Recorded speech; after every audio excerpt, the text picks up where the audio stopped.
Bismillahirrahmanirrahim. Hörmətli din qardaşlarım, assalamu aleykum və rahmetullahi və barakatuhu.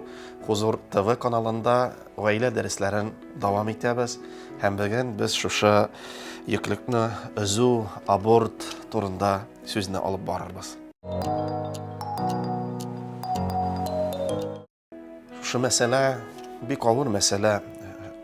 Çünki balağa uzğaş əti Mingə bu bala kerakmi deyib aytsa, qız bala özü gənə nişik tərbiyəliyim deyib uylasa, şunda şeytan la'natullah aleyh kilib özünçə vağazlay. Cəmaət-ül müslimin biz şuşa məsələdə ən birincidən hörmətli qızlarımız.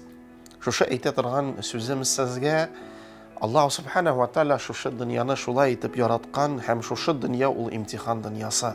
Həm bu dünyada Allah subhanahu wa ta'ala en zor günahlardan günah etib zina günahı deyib aytgan. Yani nikah bulğança, yani şuşa jigitke sizni әти әниләр әманат итеп тапшырганча, һәм шушы җигет әйе мин риза булып алдым дип үз әти әниләр, үз туганнар каршында әйткәнчә, никахларны укыганча кулга кул тотынып, үбешеп, һәм шушы җимаа кылып, ягъни бергә йоклау, ул бөтенесе тыелган, ул бөтенесе харам, һәм зур гынах, һәм шуңа күрә хөрмәтле кызлар, сез үзегезне саклагыз. Әйе, хәзер заманда бөтенесе рөхсәт ителгән. Хәзерге заманда мәктәптә карасак, олы классларда кызлар бер-берсеннән көлә, ә синдә әле булмадымы дип. Әлхәмдүлилләh әле булмады, Аллага шөкер, чөнки ул гынах. Шайтан ләгънәтуллаһи алейһ, әйе шушы дөньяны шулай итеп әйләндергән, хәтта шушы дөньяда аракы эчмәү, ул син ширлисеңме дип сорыйлар. Шушы дөньяда озын күлмәк киеп, яулык бәйләп йөрү, синдә шәчләрең төшкәндер дип уйлау. Шушы дөньяда кашан кыз бала үзене саклый, һәм никахка хатлы бер ирендә үзенә якын китерми, нишләп син, ул бит элекке заман, хәзер бит шул яңаша яшәргә, свободная любовь дип әйтәләр. Башка сүзләрен юк, җәмәгать, ул гынах, һәм шушы гынах өчен без бу дөньяда да, ахиратта да җәзасын алачакбыз. Шуңа күрә шушы сорау бирәләр. Шушы балага узгач, кайсы очракларда шу баланы үзү ярый дип. Аны җәмәгатьül муслимин шунда врачлар гына җавап бирә ала.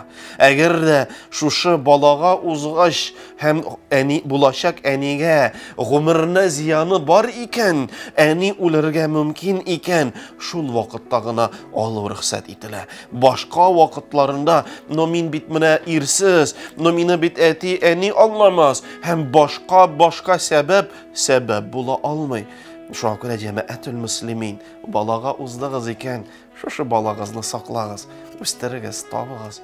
Әйе, кайбер әниләр, кызым, бу бит әле иртә, син әле кияүгә чыкмадың.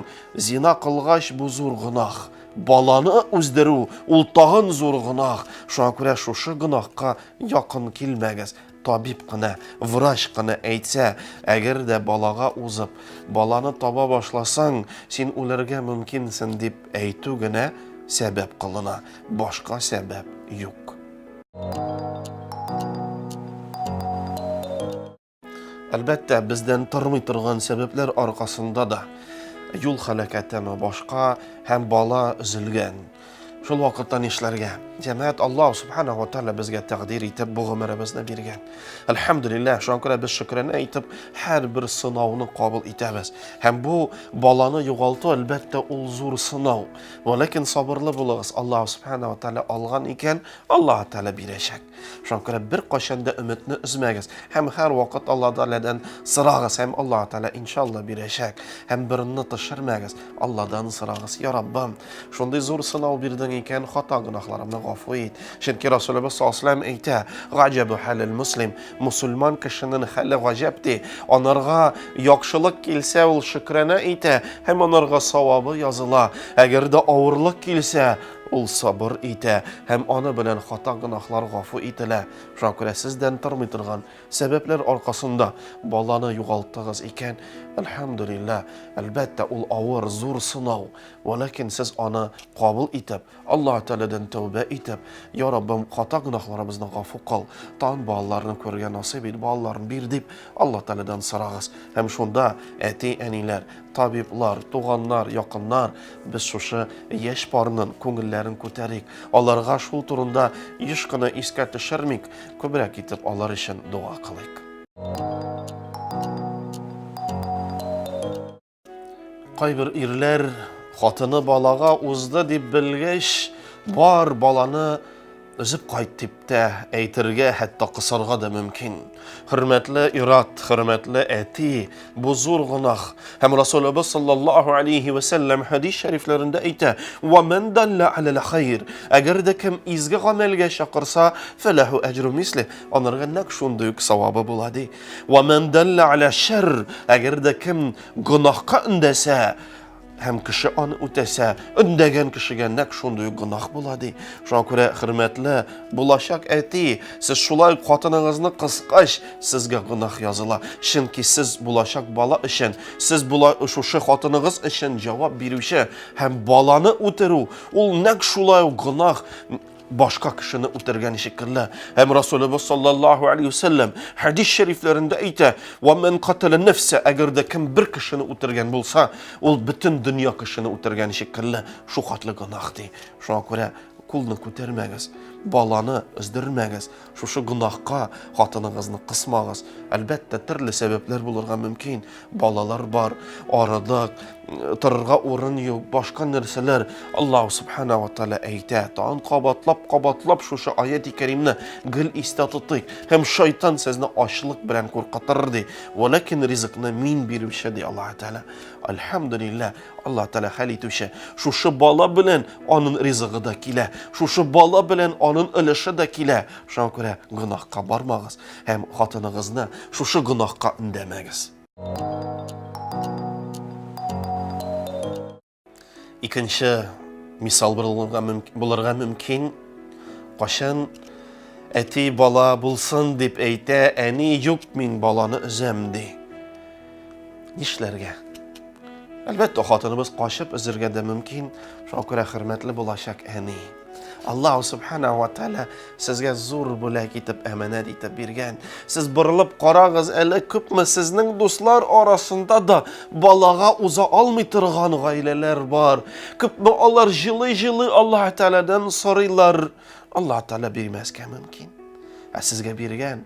Һәм сез юк, бу миңа кирәкми дип үз кулларыгыз белән ташларга әзерләнәсез, үтерергә әзерләнәсез икән, бу зур оят, бу зур гынах. Әйе, без Россия статистикасын беләбез, кая официаль 1 елда 1 миллионга якын баланы өзеп ташлыйлар. 1 миллион җәмәгать, 1 миллион кеше гынах эшли. Аллаһ субхана ва тааля шушы гынахтан сакласын. Чөнки бәлки шушы гынах аркасында Аллаһ Тааля сезгә башка җәзаларын да бирергә мөмкин. Әнә күпме кызлар җылый, хәзер балага уза алмыйм, чөнки яшь чагында издереп алган. Чөнки яшь вакытта шушы гынахка барган, хәзер җылый, һәр нәрсәне эшләргә әзер, айга да менәргә әзер. Ләкин Аллаһ Тааля бирми. Шуңа күрә гынахка бармагыз, гынахтан ярак булыгыз. Табиблар сезгә шул карарны чыгарып, баланы өзергә кирәк дип. Бәлки шир аркасында, бәлки әнигә зыян килү аркасында, ләкин сез шул баланы телисез. Нишләргә? Алла сакласын, Аллаһ Тааля бер гаиләгә дә шундый авыр сынау бирмәсен. Сез икәүләп мәчеткә менә һәр вакыт үзегезгә бәлки никахын укыган, бәлки башка балаларга исемен кушкан хәзрәт белән дус булыгыз. Сезнең иегезгә якын булган мәчет белән, хәзрәт белән дус булыгыз.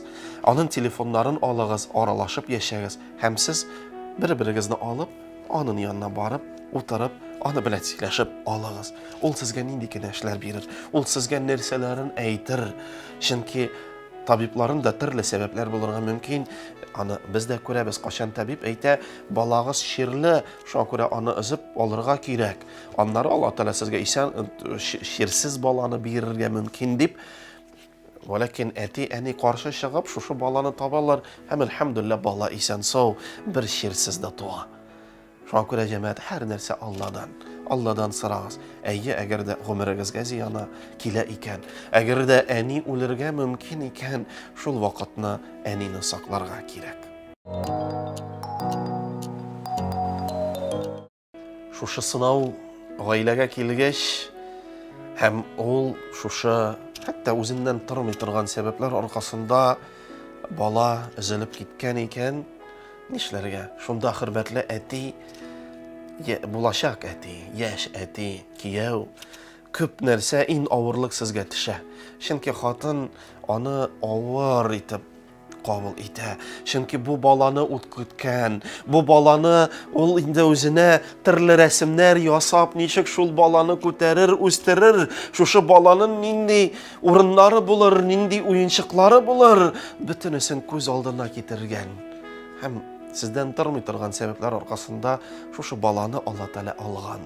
Нишләргә? Шуңа күрә хөрмәтле әти, сез хатыныгызны ташламыйча, әлбәттә искә төшермичә, аны күбрәк итеп анырга дус булыгыз, башка төрле сәфәрләргә чыгыгыз, йөрегез. Һәм иншалла Алла Тәала тагын баланы бирәчәк. Һәм күп гаиләләрдә хәзер аны да кабул иттеләр. Менә шушы искә алып, хәзрәт, ярый микән шушы бәби тумады бит. Ләкин безгә авыр. Ярыймы искә алып Куръан ашын уздырырга, анарга дуга булып барсын. Сезнең җаныгызга тынычлык килсен өчен сез төрле юлларын табыгыз. Күңел тарта икән Куръан ашын, искә алу мәҗлисен уздырыгыз, дуа кылыгыз, багышлагыз, һәм иншалла Алла Тәала сезнең җаннарыгызга тынычлыгын бирәчәк. Баланы югалткан гаилә шушы зур сынау аша үтә. Һәм җәмәгать кайбер чакны безгә әдәп җитми, безгә ахлак җитми, һәм без кирәкмәгән сораулар бирә башлыйбыз. Кирәкмәгән төрле сорауларын биреп, шушы яшь гаиләнең яңадан йөрәкләрен йөртәбез. Яңадан аларга кайгы турында искә төшерәбез. Шуңа күрә монда иң беренче шушы бөтен дусларыбызга, бөтен туганнарыбызга, якыннарыбызга, сезнең туганнарыгыз шушы кайгы аша үткән икән, сез аларга искә төшерергә тырышмагыз. Сез алар белән ничек элек аралаштыгыз, нәк шулай аралашыгыз. Һәм шушы кайгы турында их авырдыр, их нәрсәдер дип искә төшермәгез. Чөнки ул үзе генә белә ничек анырга авыр.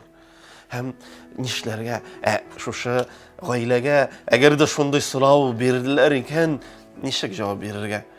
Алла Тәала безгә шул сынауны биргән. Һәм Алланың рәхмәте белән Алла бирсә, без шул сынау аша үтәрбез. Чөнки Аллаһ Куръан китабында нәрсә ди? Шу Алла Тәала сезгә бирә торган сынаулар ул шул ки, кайсыларын сез күтәрә аласыз. Сез күтәрә алмый торган сынауларын Алла Тәала сезгә бирми ди Раббыбыз Алла. Шуңа күрә әлхәмдүлилләh, Алла Тәала биргән икән, авыр, йөрәк җылый, күзләребез җылый, күз яшьләре ага. Ләкин без аны үтә алабыз. Алла Тәала тагын бәбине бирер. Ничек Куръан китабында Алла Тәала нәрсә ди? Стәгъуду биллаһи ва бa'дал усри юсра. Һәм һәрбер авырлык килгәч, аннан яхшылык та киләчәк. Шуңа күрә әлхәмдүлилләh, Алла Тәаладан сорагыз. Һәм шундый сорауны, әдәпсез сорауны сезгә биргәч, әйе, Алла Тәала безне сынады, без шул сынау аша Алла бирсә үтәрбез дип җавап бирегез.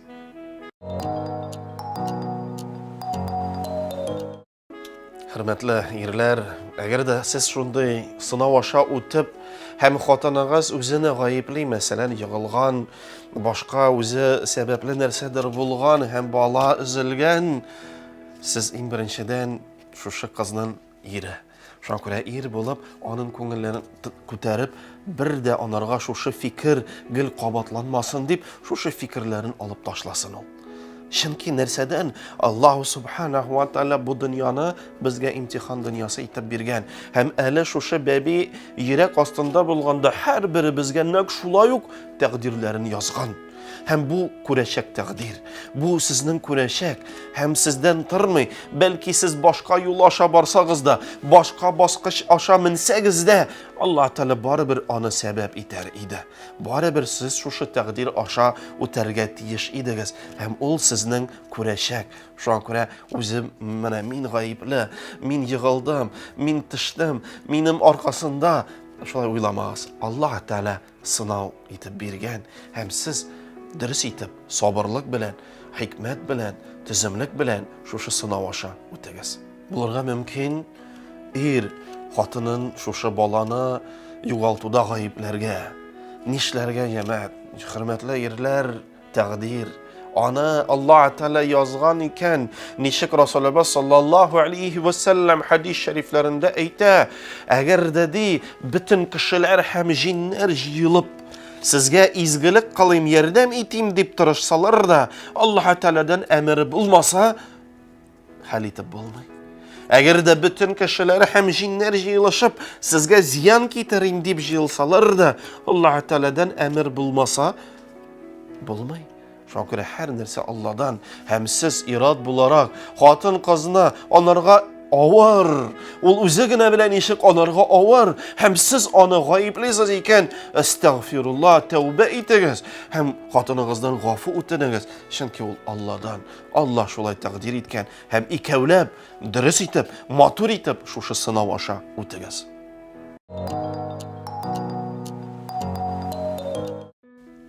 Һәм шушы баланы югалту, һәм сезгә авыр, сез шунардан чыга алмыйсыз. Нишләргә? Әлбәттә, профессионаллар янына барыгыз. Әлбәттә, таныш психологларга, хәтта таныш булмаган шушы гаилә психологларына барып, алар белән сөйләшеп алагыз. Шулай ук һәр вакыт берәр хәзрәт белән дус булып, шушы хәзрәт янына барып, алар белән дә сөйләшеп икәүләп, сөйләшеп шушы җаныгызны ашып җибәрегез. Җаныгызда булган авырлыклар чыксын, китсен. Үзегездә аны гел калдырмагыз. Шайтанга юл ачмагыз, шайтанга мөмкинлекләрен бирмәгез. Чөнки ул тагын авыррак әйберләргә дә китерергә мөмкин. Шуңа күрә һәр вакыт профессионал кешеләргә барып, алар белән сөйләшеп, һәм җаныгыз иншалла тынычланыр дип өметләнәбез.